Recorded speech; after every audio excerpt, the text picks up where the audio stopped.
20 सालों के बाद तजाकिस्तान में स्थित भारत का एयरबेस बंद हुआ।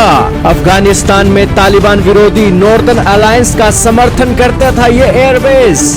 पहली बार अपने सैनिकों वायुसेना कर्मियों को इस एयरबेस से निकालकर सारा संचालन किया समाप्त। जी हां दोस्तों, तालिबान के साथ भारत के रिश्ते अच्छे क्या हुए हैं। भारत ने तालिबान के साथ डायरेक्ट बात करना शुरू कर दिया है। एक समय था तालिबान से भारत बात ना करके नॉर्दर्न अलायंस के लड़ाकों से बात करता था। वो नॉर्दर्न अलायंस के लड़ाके जो तालिबान से दो दो हाथ करते थे। लेकिन अमेरिका और तालिबान की ये जो जंग चली, उस जंग के अंदर तालिबान को समझ में आ गया कि 9/11 जैसे हमले नहीं करने हैं और अपने अफगानिस्तान को अगर सुचारू रूप से चलाना है तो सभी देशों के साथ बना के रखनी चाहिए।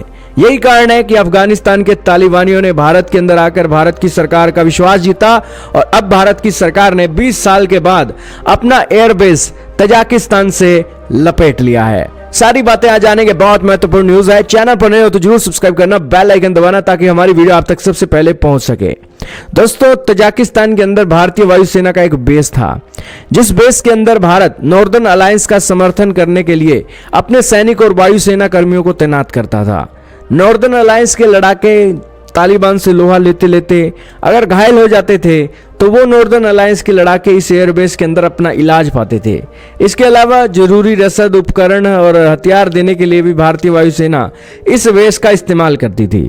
तजाकिस्तान में मौजूद ये एयरबेस बड़ा महत्वपूर्ण था। इसके अलावा 2021 में जब तालिबान ने अफगानिस्तान पर नियंत्रण हासिल कर लिया था, तब भारत ने इसी एयरबेस का इस्तेमाल करते हुए अपने नागरिकों और राजनयिकों को सुरक्षित निकालने के लिए एक इस्तेमाल किया था। इस एयरबेस का नाम आयानी एयरबेस है और यह एयरबेस तजाकिस्तान की राजधानी दुशांबे से लगभग 10 किलोमीटर पश्चिम में स्थित है। दोस्तों, भारत ने 2000 के दशक में इसे विकसित और आधुनिक बनाया। सूत्रों के अनुसार भारत ने इस पर करीब $100 मिलियन यानी कि 830 करोड़ रुपए खर्च किए थे। इन सुधारों में रनवे को मजबूत करना, लंबा करना शामिल था ताकि कॉम्बैट जेट्स और भारी परिवहन विमानों की लैंडिंग हो सके। इसके अलावा fuel depot, hanger, air traffic control tower और हार्डन शेल्टर जैसी सुविधाएं भी विकसित की गई थी। 2014 के कुछ समय के लिए भारत ने अपने Su-30 लड़ाकू विमानों को भी आयानी एयरबेस पर तैनात किया था। उस समय करीब 200 तक भारतीय सैन्य कर्मी यहां तैनात रहा करते थे, जिसमें वायुसेना और थल सेना के अधिकारी शामिल थे। भारत की इस मौजूदगी का मूल उद्देश्य था तालिबान विरोधी नॉर्दर्न अलायंस को रसद और उपकरणों की आपूर्ति में तेजी लाना, साथ ही हवाई समर्थन और निगरानी मिशन चलाना।